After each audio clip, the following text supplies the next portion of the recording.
Assalamualaikum warahmatullahi wabarakatuh. Video kali ini masih sama membahas rotary encoder, melanjutkan video sebelumnya. Diperhatikan di sini sinyal hasil pembacaan rotary encoder dalam satuan RPM atau revolution per menit masih memiliki osilasi yang lumayan tinggi atau bouncing yang lumayan tinggi. Ini bisa dikurangi dengan beberapa cara. Cara yang pertama, kita bisa meningkatkan time samplingnya. Kalau saat ini saya menggunakan time sampling 10 milisecond, bisa kita naikkan misal menjadi 50 milisecond atau 100 milisecond.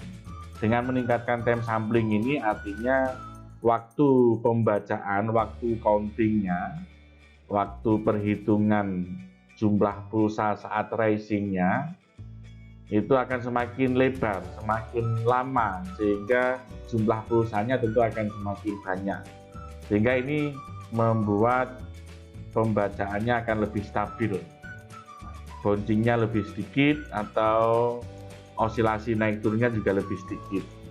Tetapi tentu punya dampak ketika time samplingnya juga tinggi ya, atau semakin lama. Kalau pembacaan rotary encoder ini hanya digunakan untuk monitoring saja, artinya hanya digunakan untuk mengetahui kecepatannya saja, tidak digunakan sebagai feedback atau umpan balik sebuah sistem kendali, maka time samplingnya boleh lama, bahkan boleh 1 detik atau 1000 milisecond. Tetapi kalau kecepatan putaran motor ini digunakan sebagai umpan balik sistem kontrol, misal sebagai feedback sistem kendali menggunakan PID untuk mendeteksi selisih atau untuk mendeteksi errornya, maka tentu tidak boleh lama-lama, karena semakin lama time samplingnya, update sistem kontrolnya juga akan semakin lambat, sehingga responnya nanti juga akan semakin lambat. Nah, ini misal saya buat 100 milisecond, coba kita upload gitu ya.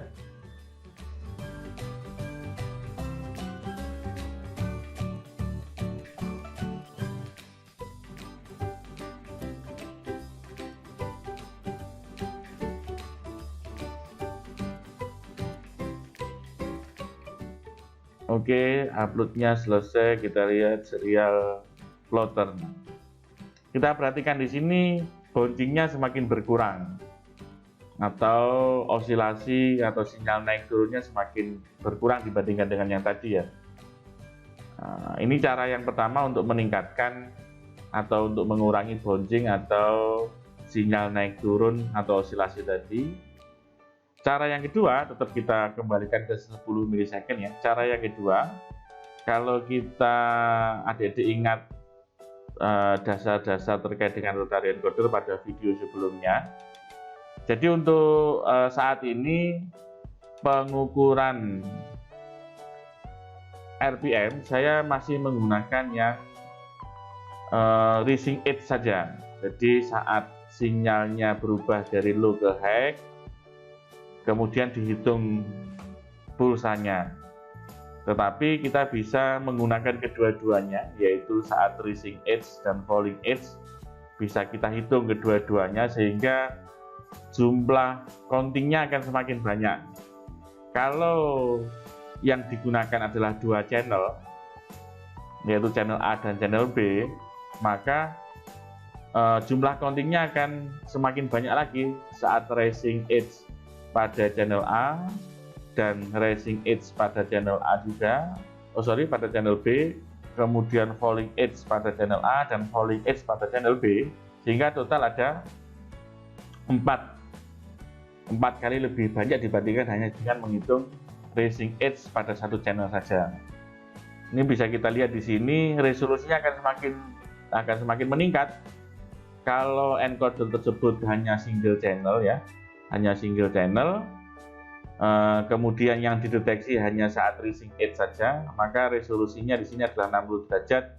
Ini diasumsikan PPR-nya adalah 6, pulse per revolution-nya adalah 6. Nah, saat racing edge dan falling edge dihitung, tapi kita masih menggunakan single channel saja, resolusinya semakin meningkat dibandingkan dengan yang tadi.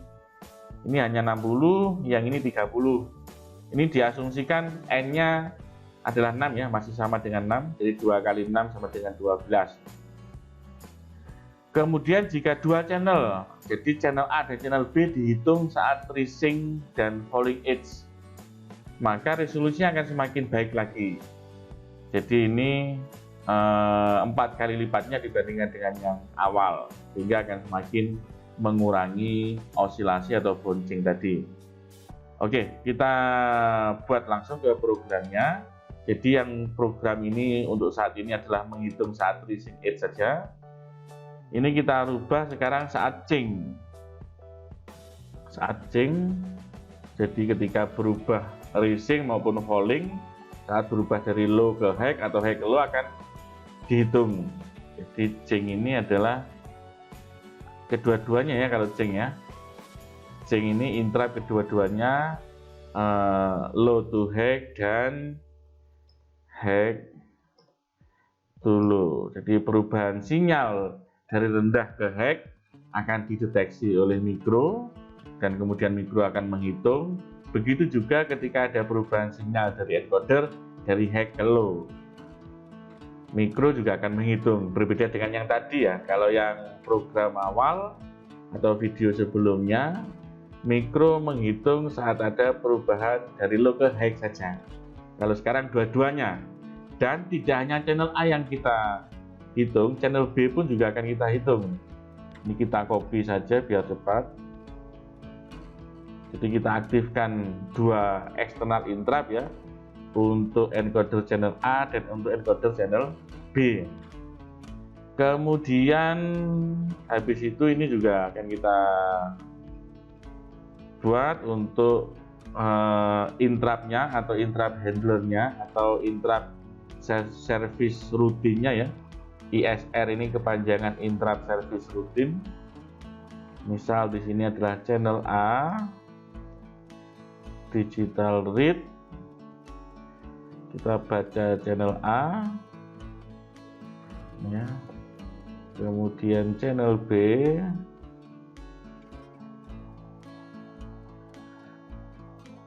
channel B. Oke, seperti ini. Nah,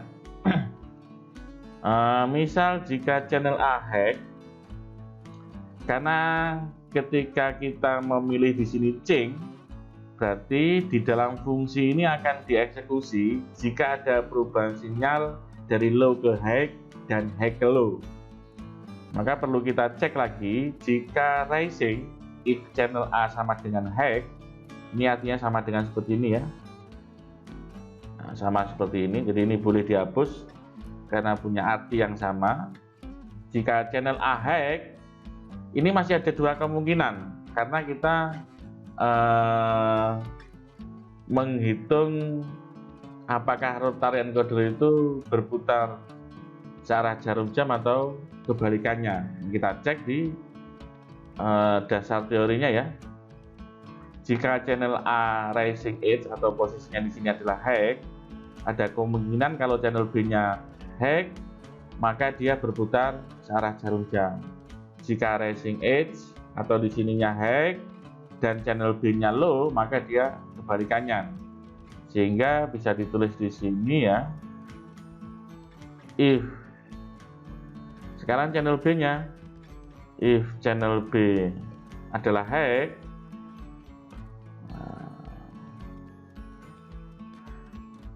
jika channel B-nya high,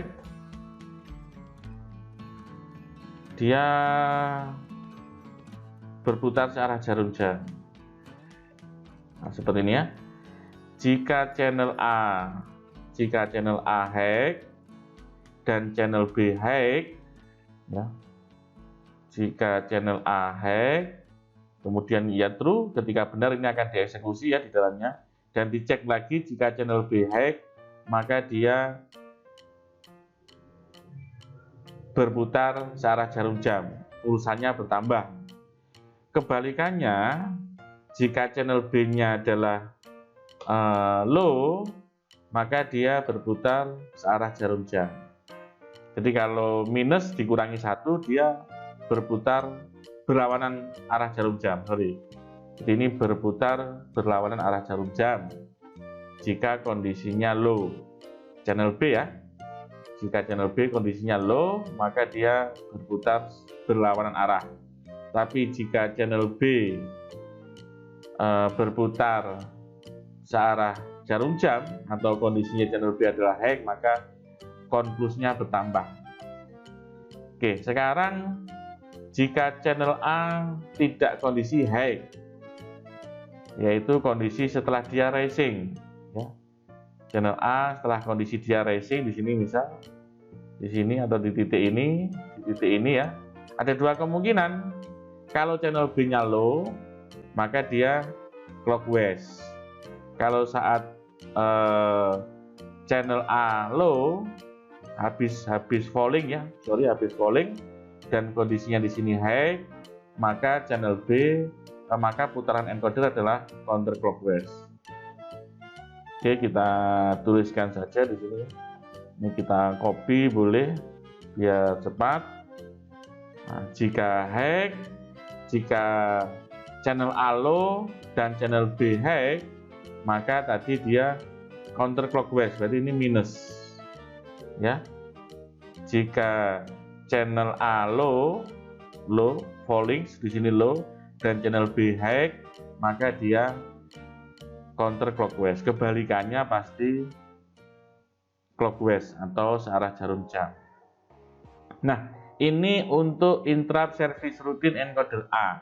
Kita tadi mengaktifkan juga untuk channel B. Tinggal kita copy saja ini. Kita copy, kita letakkan di bawahnya, kita ganti B. Oke, seperti ini. Nah, ini kita ganti juga B. Yang ini kita ganti A. Yang ini kita ganti A. Sekarang kita cek. Jika channel B posisinya rising atau high, jika channel B ya, channel B ini channel B rising atau posisinya high di sini, jika channel A 0, maka dia clockwise. Saat channel B rising atau di sini high dan channel A-nya 1, maka dia counter clockwise. Ingat ya, jika channel B rising atau posisinya sinyalnya high di sini dan channel A-nya adalah high, sama-sama high-nya, berarti dia counter clockwise. Kita jadikan negatif. Ini berarti negatif. Pasti ini kebalikannya. Ya, pasti ini kebalikannya. Nah, sekarang else di sini berarti channel B falling atau low. Kita cek saat channel B falling atau low, channel A posisinya kalau high maka dia clockwise ya. Kalau low dan channel A clockwise, dan channel A high dia clockwise ya. Saat low channel A high maka dia clockwise atau konflusnya ditambah. Berarti ini kebalikannya minus seperti ini. Oke, kita sudah membuat interrupt service routine untuk channel B. Selanjutnya nilai ini adalah nilai step up gear. Step up gear ini yang kita gunakan pada video sebelumnya atau yang lalu adalah 20,4. Step up gear-nya adalah 20,4. Kemudian pulse per revolution-nya ini adalah 11. Sehingga 11 kali 20,4 hasilnya adalah 224,4. Nah, sekarang karena kita gunakan dua channel sekaligus dan kita hitung saat rising dan falling, maka ini kita kalikan 4 seperti ini. 4. Nah, jadi bukan 224,4 lagi. Ini kita kalikan. Hasilnya adalah 897,6. Oke, sudah. Time samplingnya tetap, kemudian kita upload.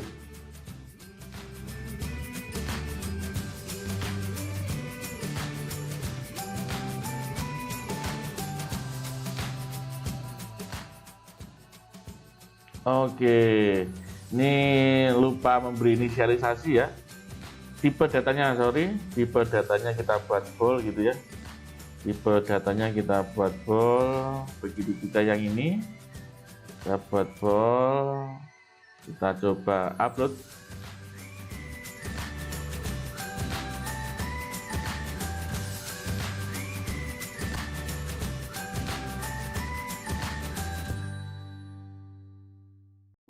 Oke, uploadnya selesai, kita serial plotter. Oke, bouncingnya berkurang atau osilasinya berkurang ya, dibandingkan ketika kita hanya menggunakan rising edge saja. Jadi ini kita masih menggunakan metode yang pertama ya, yaitu metode pulse counting, menghitung jumlah pulsa. Kita belum mencoba metode pulse timing, metode menghitung lebar pulsanya atau periodenya yang kita sebut sebagai pulse timing. Untuk metode yang kedua atau pulse timing akan saya buatkan video lain kali. Dengan menggunakan dual channel atau quadrature encoder dan mendeteksi jumlah pulsanya dengan cara menghitung saat rising dan saat falling edge pada kedua channel, dapat disimpulkan dapat meningkatkan resolusi atau memperkecil bouncing atau osilasi sinyal hasil pengukuran. Nah, yang perlu diketahui di sini kita masih menggunakan satuan RPM ya. Untuk merubah menjadi radian per second tinggal merubah rumusnya. Di video saya sebelumnya sudah saya jelaskan bagaimana untuk menghitung radian per second. Sampai jumpa di video-video berikutnya. Wassalamualaikum warahmatullahi wabarakatuh.